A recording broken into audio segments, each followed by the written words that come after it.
Sean Swallen, a U.S. Marine Corps veteran who served as an infantry officer, leading teams in deployments, role like fire support team leader, combined anti-armor team leader. That's fun.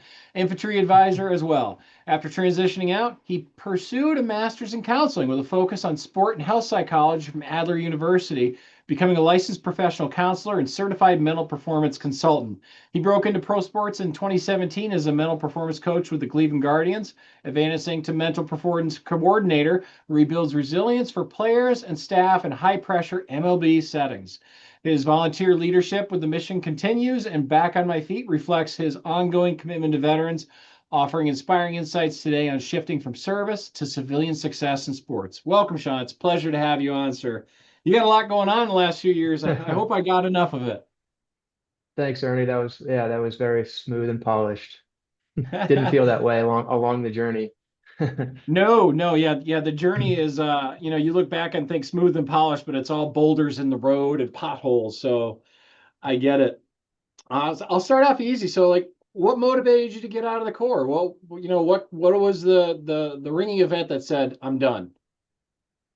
Yeah, great question. I At the time I wasn't sure if I was going to stay it or not. I didn't put a whole lot of thought into it. I didn't have a grand master plan or anything, but I would say I've always kind of been interested in like the mental side of sports. I played sports all my life, basketball, football, baseball, played football in college, and I kind of and was the impromptu like guy like to talk to younger athletes on my team or like talk, so I kind of had like that, maybe some of that, the soft skills counseling kind of always been something that I was, wanted to do. I just needed something to uncover that. And it was probably like year 3 or 4 in the Marine Corps for me. I was a platoon leader, platoon commander, and it was probably a period of like 2 or 3 months where there just various things happened.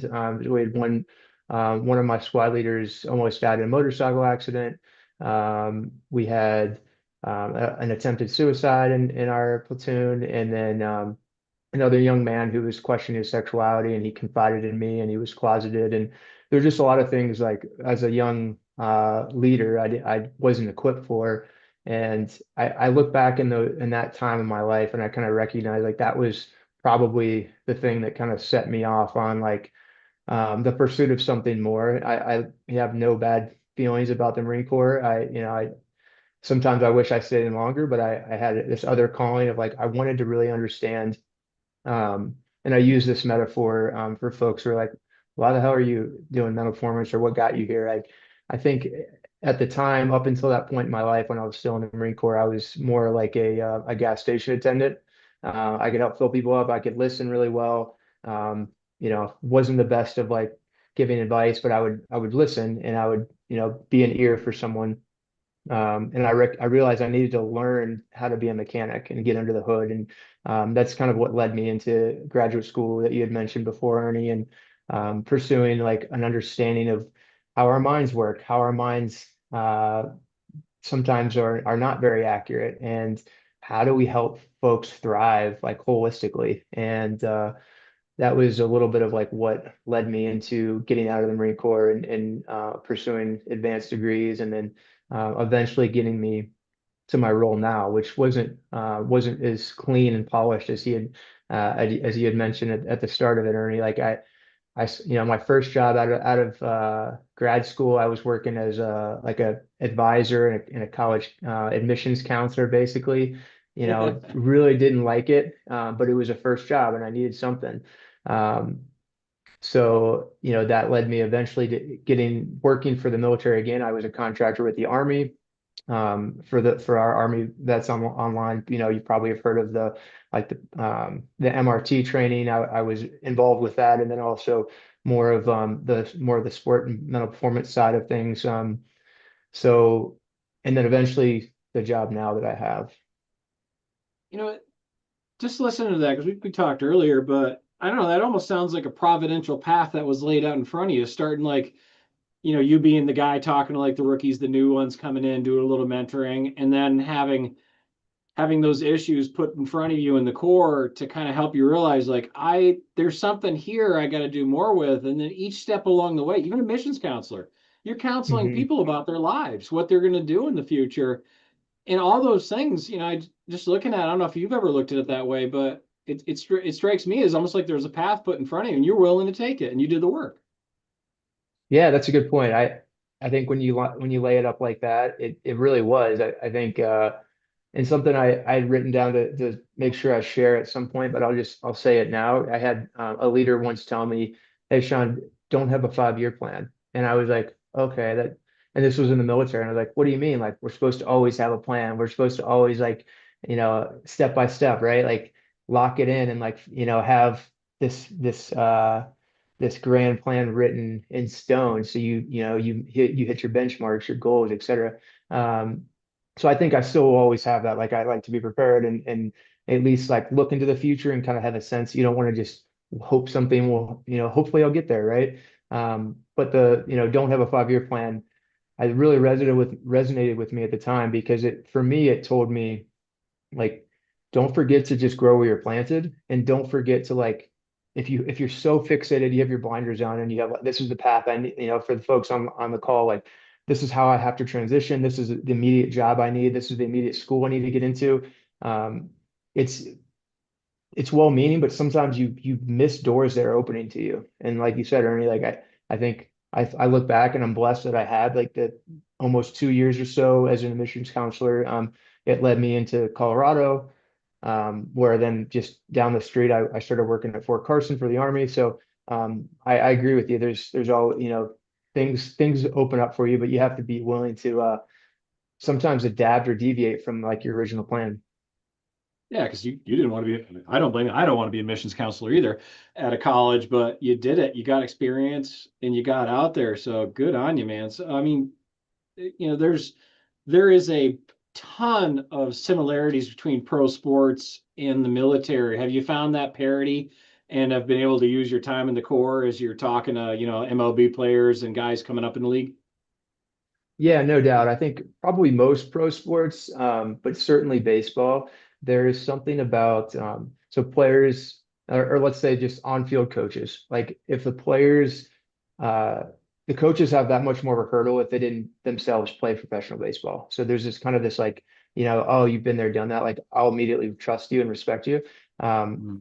and as an outsider, not having or not having the professional baseball experience, the next best thing is like kind of the military background because like baseball players seem to just really and I've had to be more open. I've always been like I don't like to tell stories. I don't like to like talk about my service, but I've learned that when appropriate and when you can do it in a way to help relate to whoever you're working with, talking with the group, so they can connect with you in that sense. I've learned that it's a really powerful doorway for sure. Yeah, that's good stuff. So, I mean, dude, talk to me about your volunteer work and, branching out to find those communities to be involved in to kind of take the place of leaving the Corps or maybe other communities you're a part of.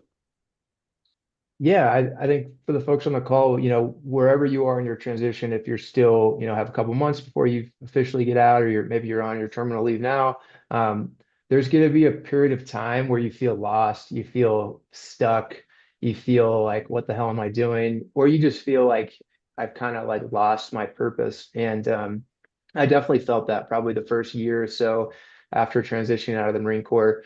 And one thing that I kind of grabbed onto was this organization called the Mission Continues, and I think they're nationwide now. They have like local chapters in all major cities, and they really just do volunteer work. It's similar to like a Habitat for Humanity.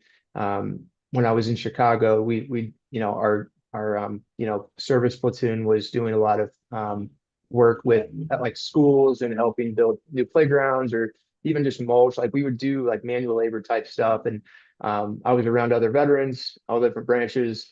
And I would try to volunteer like every Sunday or Saturday, once a week or so. And that kind of helped me stay above water a little bit for that first year. And so I would say, yeah, for folks kind of transitioning out, there's probably like 6 to 10 really good service organizations like for veterans. And find one that aligns with you. I know like Team Rubicon, Team Red, White, and Blue.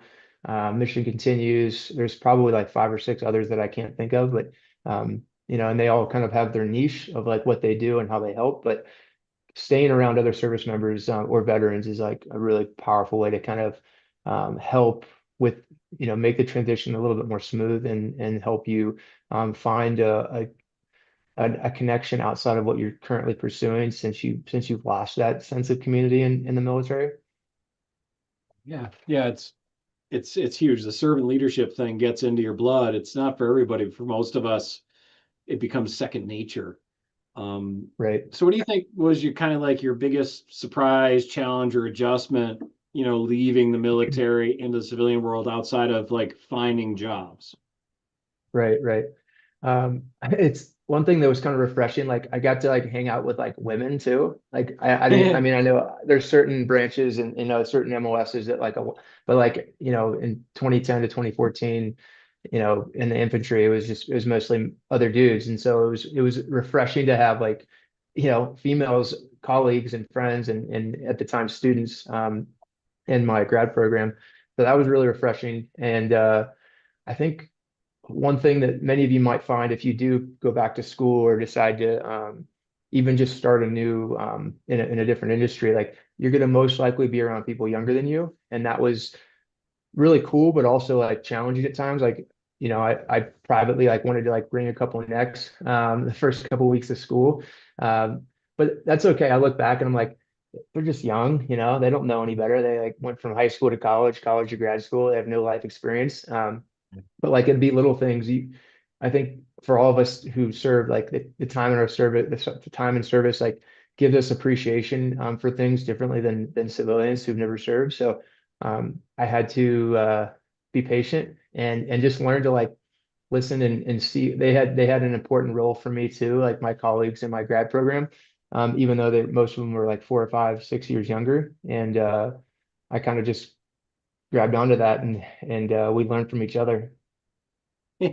Yeah, it goes both ways because you can learn something from them, they'll learn something from you, and if as Right. long as it's not adversarial, which can happen pretty easily when you're going to college with a few years in the military and you kind of you've Hmm. seen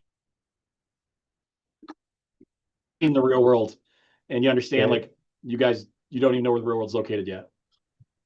So do you have any like personal stories, anecdotes, or examples where you kind of had like, hey, this was a hell of a valuable lesson during my transition. Like, boy, I gotta tell everybody do this or don't do Hmm. that.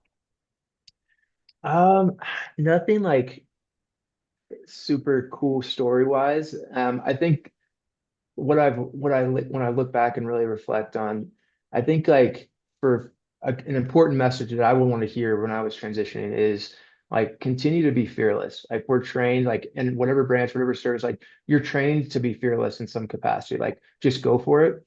I could have used a little dose of or a reminder of that probably at various stages, like in my transition. Um, and like it feels like it's gonna, like I said early on, it's gonna feel weird. You're gonna feel lost or maybe lonely or like questioning things. But and it feels like, oh shit, I have to start over now. Like I'm with all these younger people, and like you start to question like, did I make the right decision?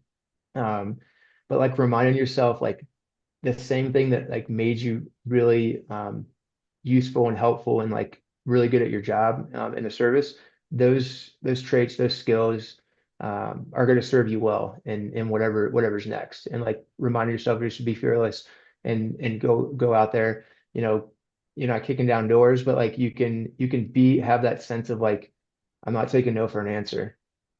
Hmm. Yeah, no, that means new opportunities. I'm gonna press it.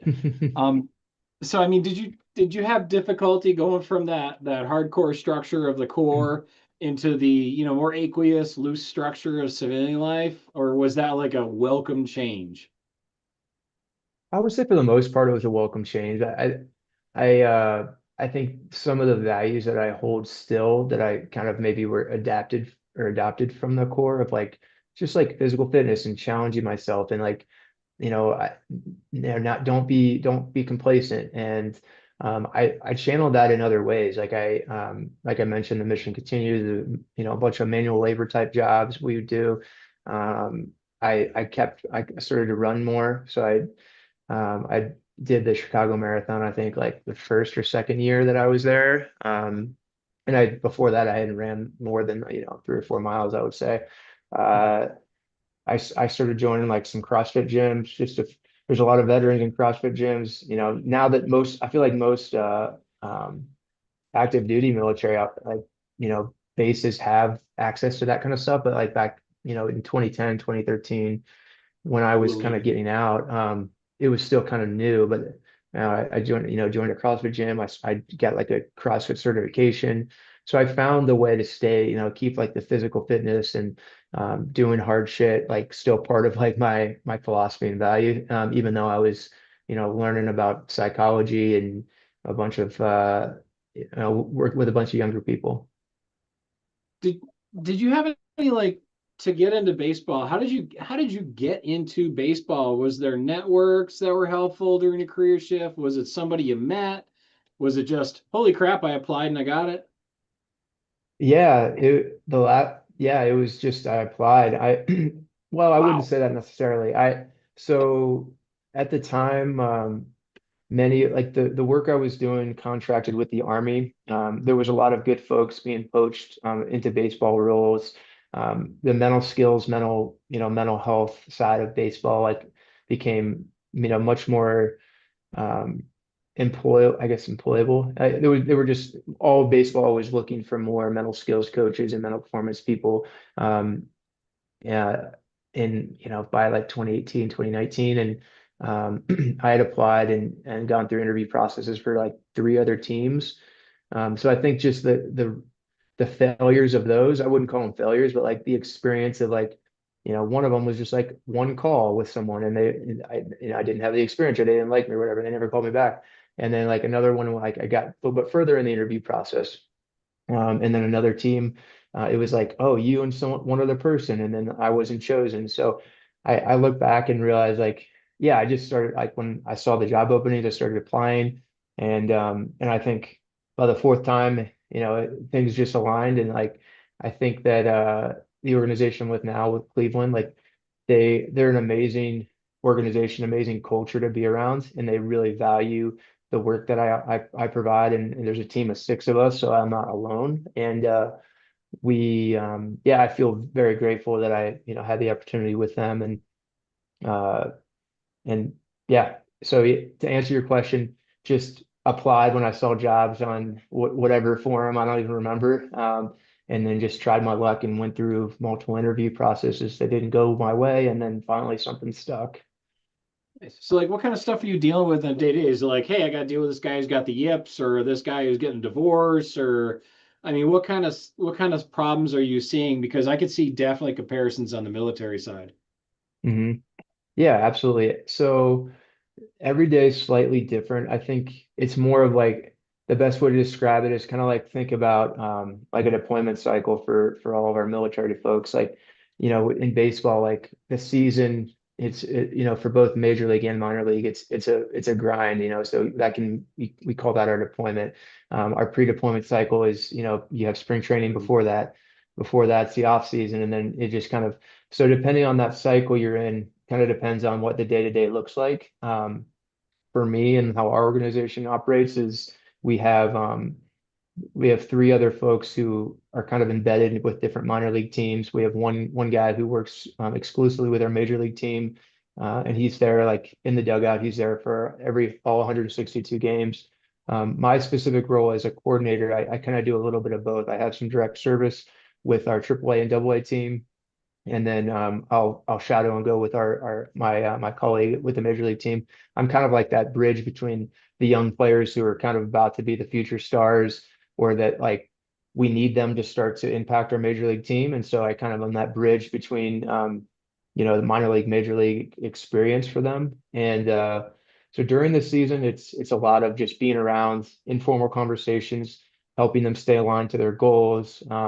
Working with the coaching staff and the medical staff a lot on just strategies, ways to approach situations. You mentioned like, yeah, certainly like could be a player dealing with loss of control, like a pitcher or something. But then there's also, we have a mental performance coach who's strictly working with our rehab athletes back in Arizona. So there's a, for various injuries, like, Tommy John surgery, for example, is anywhere from 14 to 18 months recovery period. So it's super long. And so those guys need a ton of support as well. So, um, you name it, like, yeah, and I don't directly do like mental health stuff with families, but like we'll help kind of triage a situation, and get them connected with, our community partners.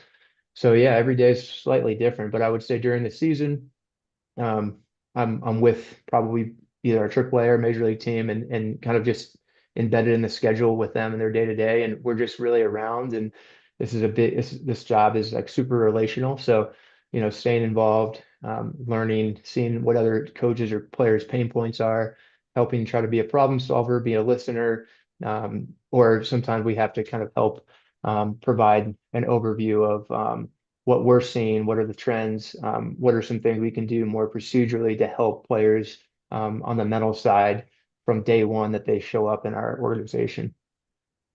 I the more you talk, the more like direct hand in hand I see the military. Like, yeah, I deal with a new kid coming in. That's like bringing a boot right out of camp.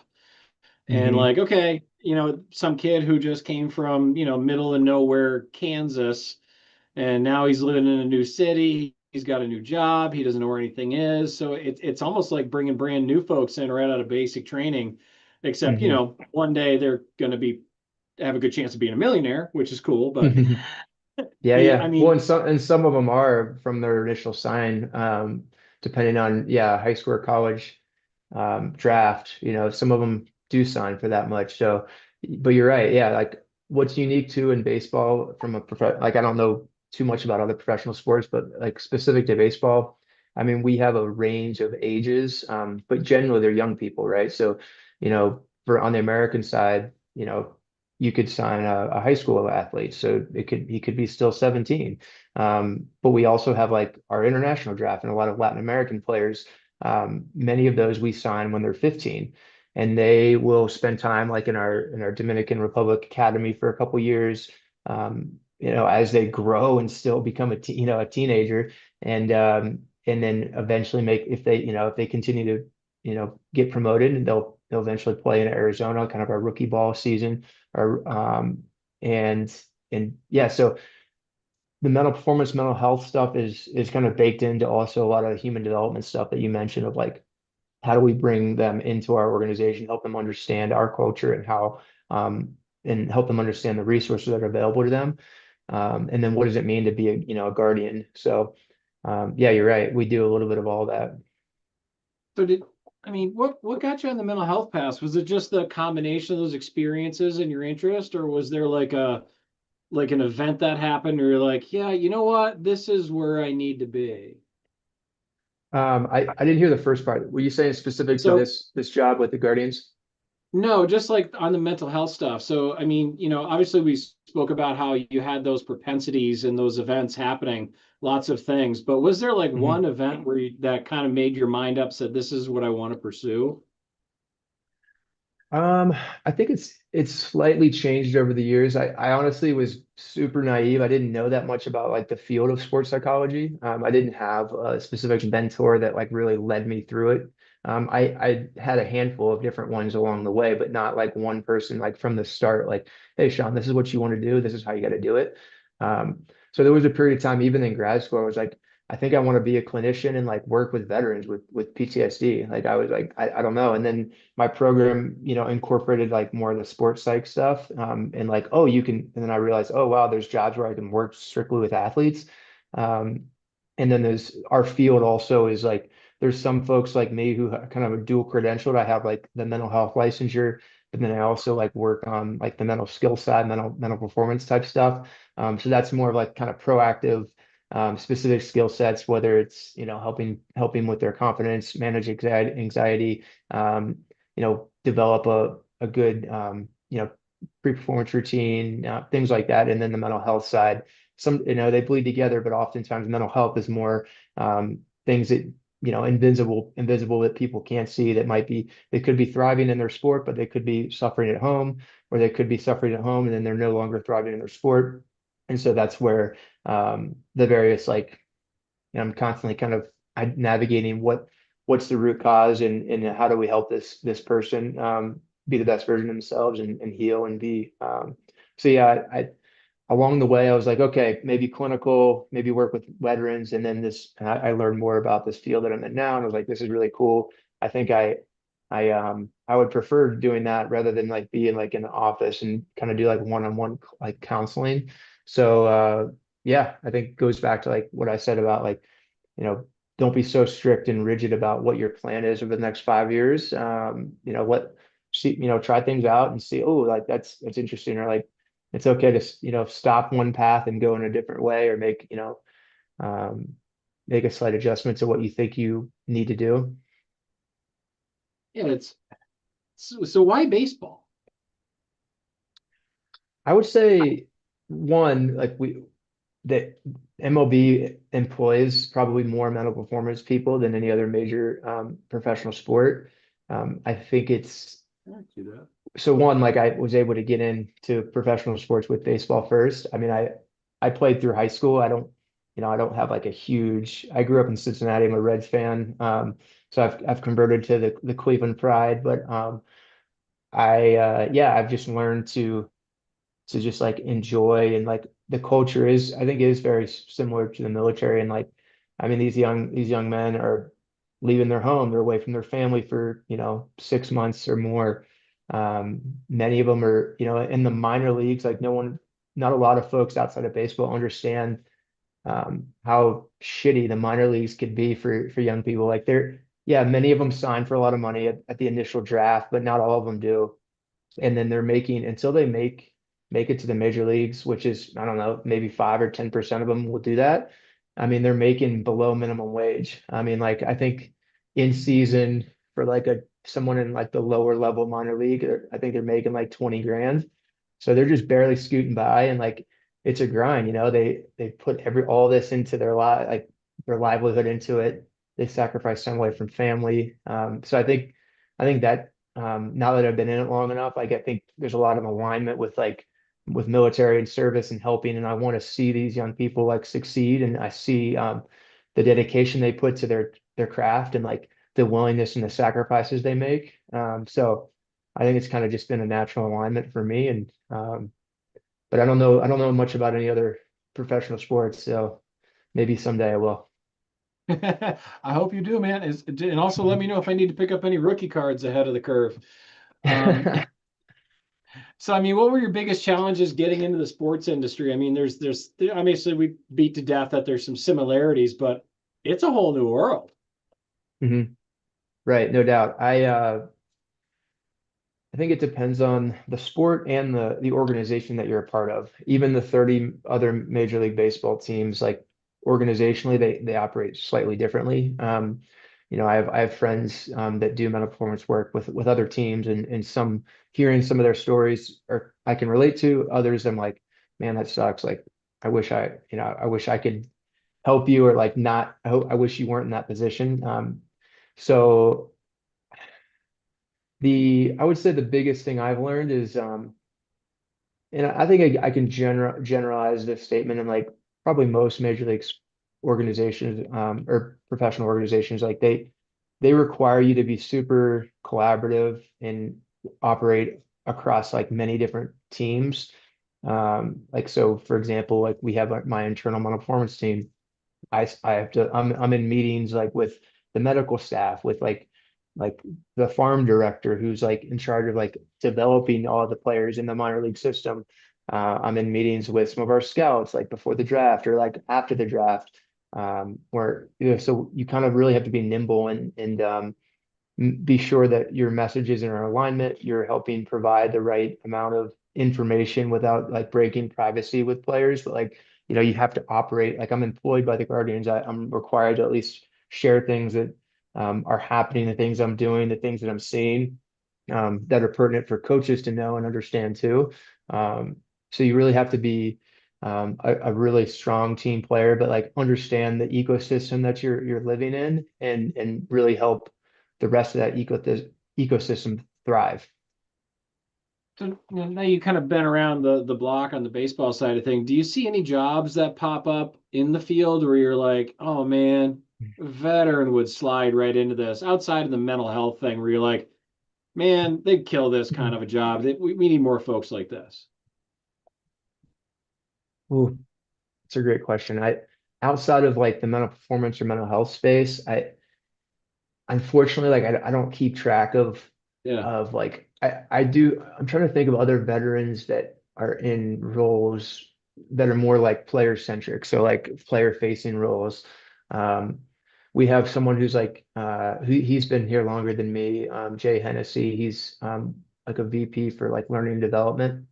So he looks at things organization wide and like he helps just continue to build professional development into the organization. But I think he was like 25 years retired SEAL. So he brings a Oh lot of well. those experiences. So I think probably outside of like pursuing the pathway that I did, I would imagine like learning and development positions would be could be options in baseball. And I don't know. I mean, I wish I knew more about the jobs in the business side of baseball. I don't Yeah. work too frequently with there's kind of the separation of like the business side and then the player facing side. So I'm Mhm. like super engrossed in the medical staff, coaching staff, nutrition, athletic training, like so I very rarely get to interface with the folks on the business side, even like baseball operations and like the stadiums and sales, ticket sales, all that stuff. But I would say I see a lot of like internship opportunities across baseball on the business side that would probably be a good first step for anyone on the call who's interested in getting maybe if you're interested in sports management or like you want to just you love baseball, you wanted to find an opportunity.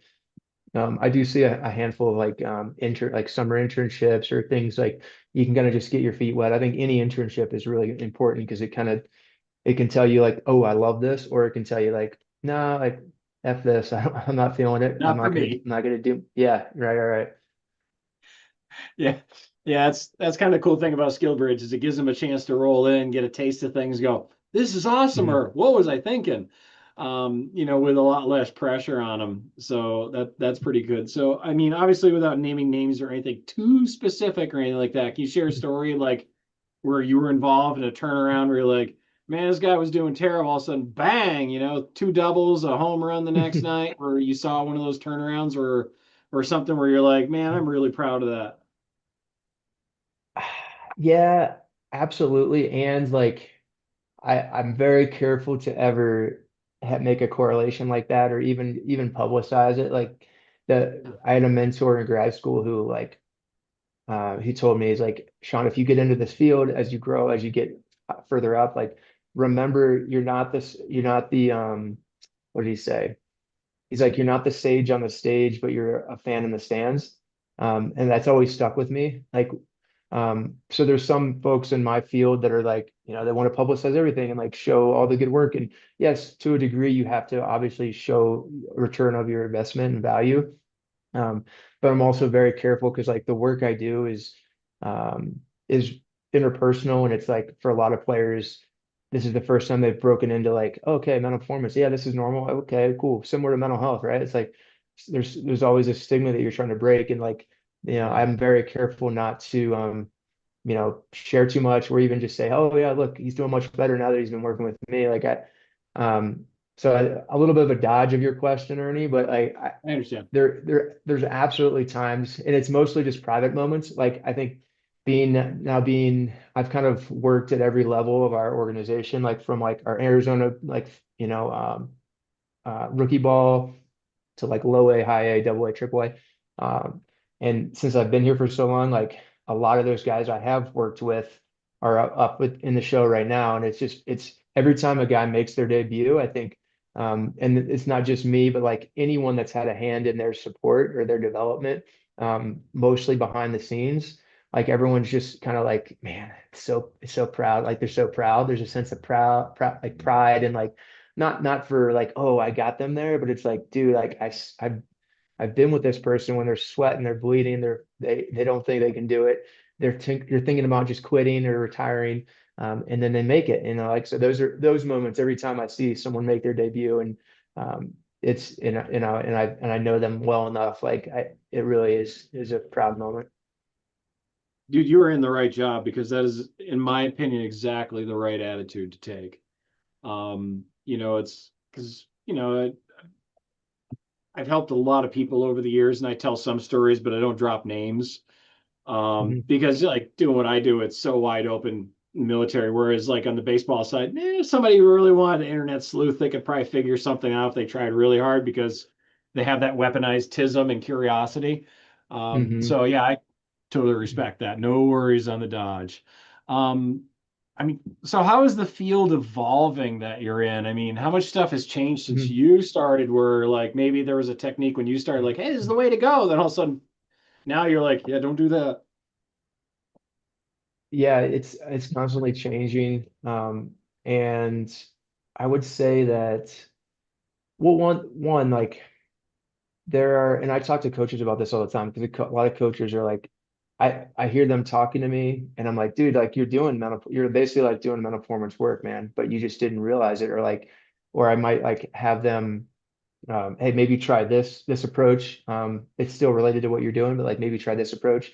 Um, so I think the field is constantly evolving, but like there's certain foundational like human development things that haven't changed. And like for a lot of the veterans, or folks getting ready to transition out, like like I mean, I probably have more conversations with players and staff on like just like interpersonal skill stuff, like having a hard conversation, having to tell a player, no, you're not doing what you need to, we're telling a player like, I think like there's something we need to change, or hey, like your attitude out there is not acceptable. Like for a lot of our younger coaches who just don't have as much life experience, like they they fall into that trap of like wanting to be their friend, and it's well intentioned, and like it's on the professional side it's definitely different. Like you don't want to kind of be a coach or a staff member who like players avoid now because like one player had a bad experience or they were just upset about the information you told them even though it was true, and so they might just badmouth you or like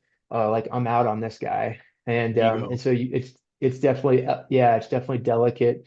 And you want to but yeah, like I would say, there's things I learned in grad school, some of the core tenets and principles I still want to use, but I also like, our team attends like our sports psychology, like the National Sports Psychology Conference every year. Like we're constantly like adjusting, adapting, learning things, because research is usually a little bit lagging behind, but like there's always new research out there, and we try to be as like evidence informed as we can when we're doing specific things with guys.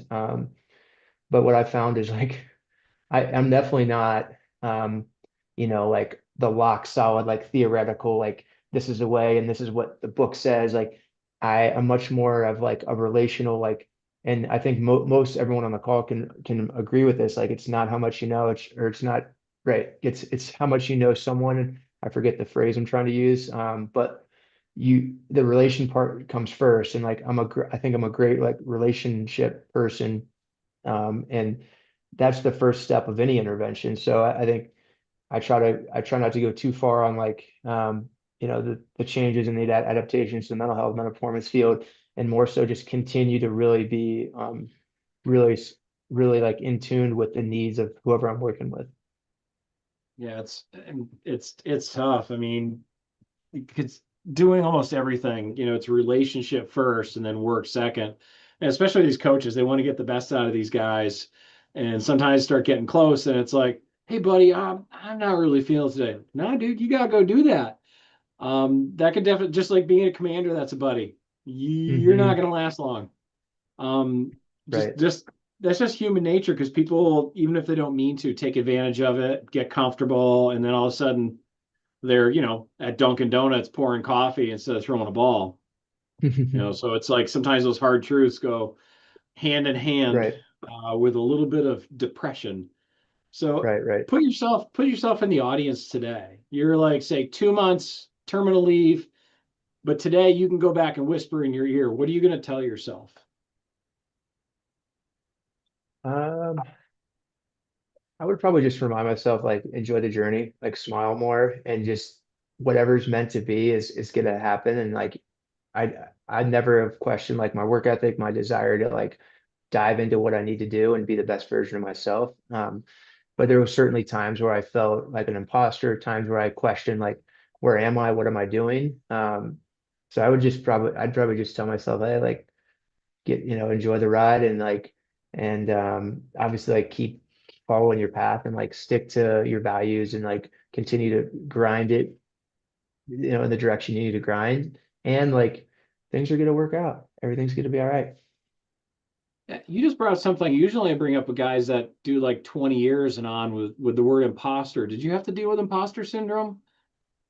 Oh yeah, for sure. I probably still do at times. Like I'm like, who am I? Like, some of these pro athletes, like are, I mean, I'm like, hell, I gotta be careful with how I talk to them or like, but no, they're just people too. And like, in fact, the more you're, eloquently professional, but like also direct and true in the messaging you give, they find that really refreshing because I think the higher these guys get up and like the more they have their agent talking to them, the more the social media hype and like they're tired of having probably like like a senior enlisted or a commander like man you're just getting like all the responses you want you don't want like, tell me the real stuff and like so I've gotten really strengthened relationships with players like because I've been willing to do that with them. Yeah, it almost falls under my monkey management ladder theory where, if you're a monkey climbing the ladder of management, as you get to the top, you look down and you see nothing but bunch of smiling faces. Like some of these players are, hey, I'm making Hmm. $80 million a year. And he looks down, all he sees is smiling faces. But they get so insulated, they don't realize when everybody looks up, all they see is a bunch of a-holes. Is that kind of like what you're getting at? That all of a sudden that guy in the ladder above him looks down and says, "Hey, man, they're feeding you a bunch of crap." Do you feel like that some days? Yeah, at times. I think you have to again, like I think someone said it before, like massaging egos and navigating ego across, all the folks that I interface with is like something I have to constantly keep in check. And my own ego too, like Yeah. reminding yourselves, reminding ourselves like what's our core mission here? What are we trying to do? And and then like sometimes just being blunt with players, like, yo, like you're being an ass right now. And these are the reasons why. So you're in your own way. You might not realize it, but you're in your own way. I'm here to just subtly remind you that that's happening. And what are you going to do about it? Well, and we've all seen it. The guy losing his mind out there on the bag or on the field or whatever. Like, I can't. That conversation's got to suck the next day when you're like, "Hey, yeah, believe it or not, that attitude could cost this team $1 billion because a World Series, trophy. When you Mhm. look all the way around all that business, it's about what it adds up to when you kind of put it all together. I'll digress from that question, but have you ever felt like that could possibly come up? I think if I ever get the opportunity to work exclusively with our major league team, I think that'll Yeah, be something I'll have to learn and just be thoughtful of. But I think from top down, like our coaching staffs are really particularly the managers. So like the head coach in baseball, they call them managers for whatever reason, but the head coaches are generally have a lot of experience and like they understand how to navigate those conversations with, and they're often the ones having those conversations with players. Um, Now, there's certainly times probably where our front office has to be involved, or there's some sort of disciplinary thing if there's a lot of crazy things that happen off the field or even on the field that are inappropriate. But generally, like we handle it in house, and like there are limited times where we see that players are way out of line, and hopefully we've been more proactive with it and made sure it's not gotten to the point where millions of people watch on TV and see it. yeah. That's nobody wants to see that except for social media so they can get clicks. And Right. yeah, the team doesn't need that. So I'm kind of at the end of it. So do you have any closing shot thoughts or anything more you'd like to share that I didn't cover? Looking through some notes here. I feel like I covered most of everything. I mean, do you get Ernie, do you have time? Like I'm happy to answer some questions and maybe that'll help stimulate some more Yeah, things that I had to share. yeah. I mean, if anybody's got some questions, you got the mental health counselor for a baseball team. Now's a good time to throw something out there, Adam. But everybody's looking for different positions. So in these, like, I think one of the big messages that I would take away from this interview would be like, hey, sometimes a path gets put in front of you that is unexpected. Pay attention to it. At the beginning, follow that path, see where it leads you. Don't be afraid. And then kind of at the end of the interview, don't be afraid to check your ego or find somebody that'll do it for you. Because one of the things that I see very often is people come out of the military because they were told, just like I was the whole time, like, hey, when you get out, they're going to be dying to get you on. People are going to be throwing offers at you. And then I realized after I'd been out for a while, I was like, the only people who were telling me that shit were guys that were still in the military. And I had to check my ego after that because I thought, oh, this is going to be easy. And at first it was, and then it wasn't. Yeah. And that made it tough. Yeah. So I thank you very much, sir. We're all set. So, hey, Sean Swallen, I thank you very much for coming out and spending a little bit of time with us and dropping some wisdom. And I wish you nothing but future successes. And I hope you manage to Thank you very get up to much. the I show appreciate sooner you rather than having later, me man. on, and thank you so much. I appreciate everyone, and I appreciate everyone's willingness. You're in that place of getting ready to transition out. If you need anything from me, I'm happy to shoot me an email. If there's something you took away that you wanted to learn more about, I'm willing to continue to communicate with y'all. And yeah, it's a wild transition. Ernie, I guess the final closing part is that you kind of thought made me think of is we tell our players, a lot of our players this, like what got you here won't get you there. And I think that's a good reminder for all of us too. Like we want to obviously like leverage our service. Like I no doubt like my experience in the Marine Corps helped transform me into where I am and who I am now. But like don't get so caught up in how things were, where, like what got you there or what got you here won't get you there. So continuing to evolve, both mentally, physically, and emotionally, spiritually.